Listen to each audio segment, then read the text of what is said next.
Sini Pak. Jangan lengkap Pak. Belum, Backlight Pak. ini. Iya. Makasih ya Pak. Dan Soalnya backlight Mas. lengkap. Oke, lanjut. Utama yang Udah? kemarin. Oke, TV1. Oke, lanjut. Cek 1 2 cek aman. Cek. Ini dong, kalau boleh. Ini Backlight. Backlight Pak.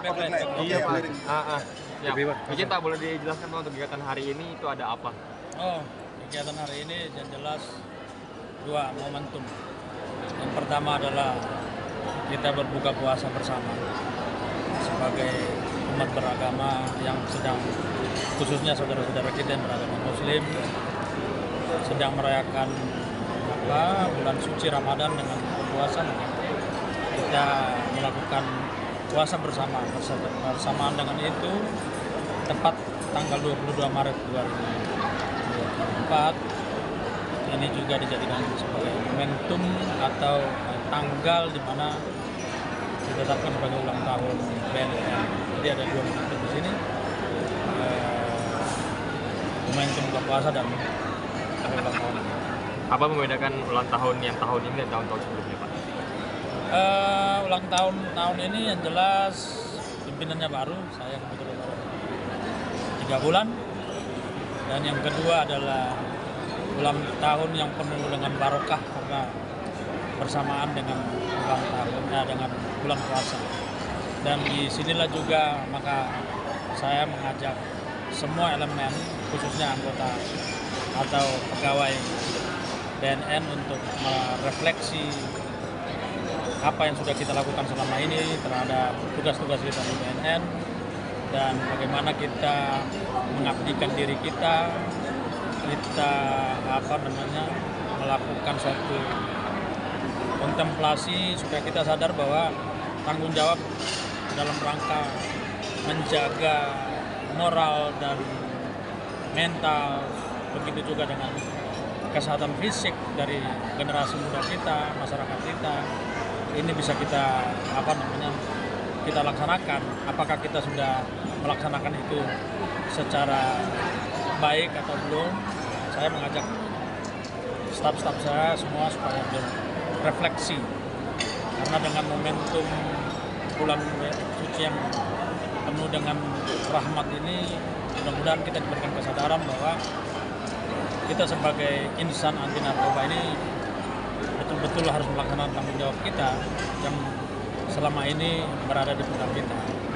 Dan ya tidak banyak momentum untuk kita berefleksi, tapi hari ini adalah momentum yang luar biasa. Pak, tadi kan disebutkan target prevalensi penyalahgunaan narkoba turun tuh Pak. Di ulang tahun yang ke-22 ini ada target penurunan lagi nggak Pak? Ya, seperti apa yang kita sampaikan atau menjadi strategi kita adalah bukan strategi tapi semacam tagline ya, bahwa dan ini juga menjadi semacam komitmen kita, Indonesia bersinar narkoba. Kita akan berupaya untuk menurunkan prevalensi penggunaan narkoba ini pada titik yang paling rendah. Itu komitmen kita. Jadi tahun kemarin, 2 tahun yang lalu, tahun 2021 itu prevalensinya tuh 1,9%,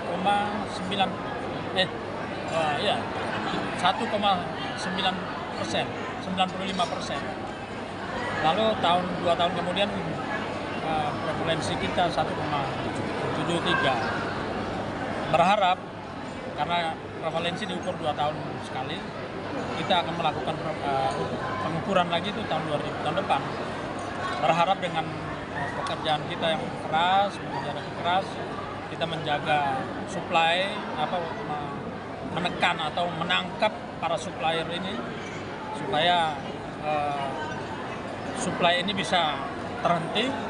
Lalu juga kita membangkitkan kesadaran masyarakat supaya ada kesadaran dari setiap masyarakat menjadi polisi bagi dirinya sendiri, menjauhkan diri dari narkoba, sehingga harapannya prevalensi ini akan semakin turun. Jadi kan disebutkan juga Pak, paling banyak itu narkoba masuk dari luar negeri. Ya. Dari negara mana Pak paling banyak Pak? Kita ketahui sudah bukan rahasia umum lagi ya, ada dari Myanmar, dari Afghanistan. Oleh karena itu kita melakukan bukan hanya bekerja di dalam negeri, tapi juga kita membangun komunikasi dengan counterpart dari negara tetangga, Malaysia, Singapura, Thailand, bahkan nanti kita juga akan ke Myanmar untuk melihat bagaimana penegakan hukum mereka di sana. Lalu kita sharing informasi, kita mungkin akan melakukan suatu joint analysis supaya bisa melihat bentangan jaringan itu secara lebih utuh, sehingga kita tidak mungkin bekerja sendiri, tapi kita mengajak semua elemen baik dalam negeri maupun luar.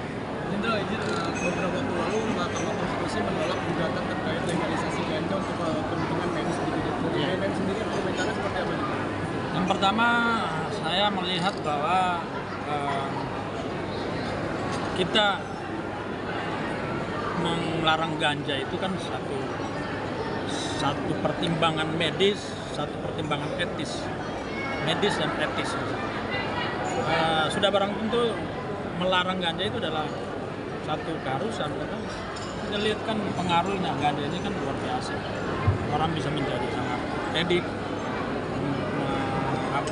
secara medis dia akan mempengaruhi saraf-saraf kita. Lalu dari hasil penelitian sudah jelas bahwa secara medis tidak menguntungkan. Lalu alasannya apa kalau mau dilegalkan? Tidak ada alasan, baik itu alasan medis maupun alasan etis. Juga terkait dengan bulan Ramadan ini, apakah BNN nanti akan ikut andil di dalam SUG nanti? Ya, kita punya program ya, program P4GN. P4GN itu pencegahan, pemberantasan, penyalahgunaan dan peredaran gelap narkotika dan psikotropika, prekursor. Artinya program ini kita akan laksanakan kapanpun, dimanapun. Tapi biasanya rata-rata kita lakukan pada pegawai, karena itu kesadaran, karena sudah menjadi komitmen pegawai negeri di setiap kementerian. Begitu juga dengan para masyarakat atau orang-orang yang juga di tempat hiburan. Tapi di bulan Ramadan kan kita tahu bahwa bulan yang suci, tempat hiburan tutup, dan mereka tidak punya kesempatan untuk itu. Tapi pada prinsipnya kita punya program. Apakah dilaksanakan pada bulan Ramadan atau tidak itu kan bukan satu target, tapi yang jelas ada program seperti itu. Jadi bukan karena bulan Ramadan ya, tapi program. Maksudnya nanti pas jelang mudik Lebaran ini supir di terminal atau mana?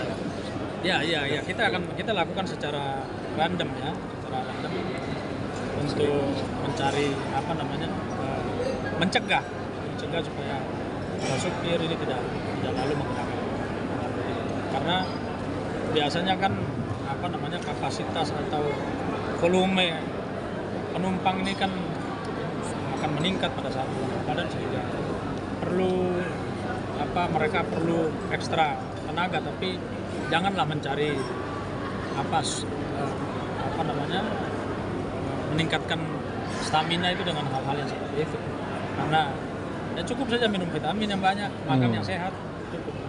Jadi catatan dari BNN sendiri untuk bulan puasa ini, tingkat penyalahgunaan atau peredaran itu apakah ada menurun atau meningkat?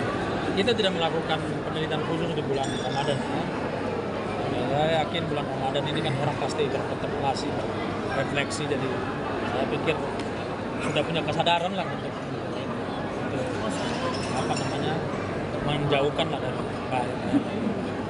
Ini Pak, terakhir ucapan ulang tahun untuk BNN masyarakat Indonesia kita. Pada masyarakat ya. Ya, saya sebagai Kepala Badan Narkotika Nasional Republik Indonesia mengucapkan selamat buat BNN pada khususnya, tapi juga kepada seluruh masyarakat Indonesia dengan salam yang selalu kita kemandangkan, salam sehat tanpa narkoba. Karena narkoba bukan satu jalan, bukan solusi. Tapi kesehatan menjadi sangat utama di sini untuk membangun manusia baik secara fisik, secara mental, secara spiritual. Oke, sip. Terima kasih.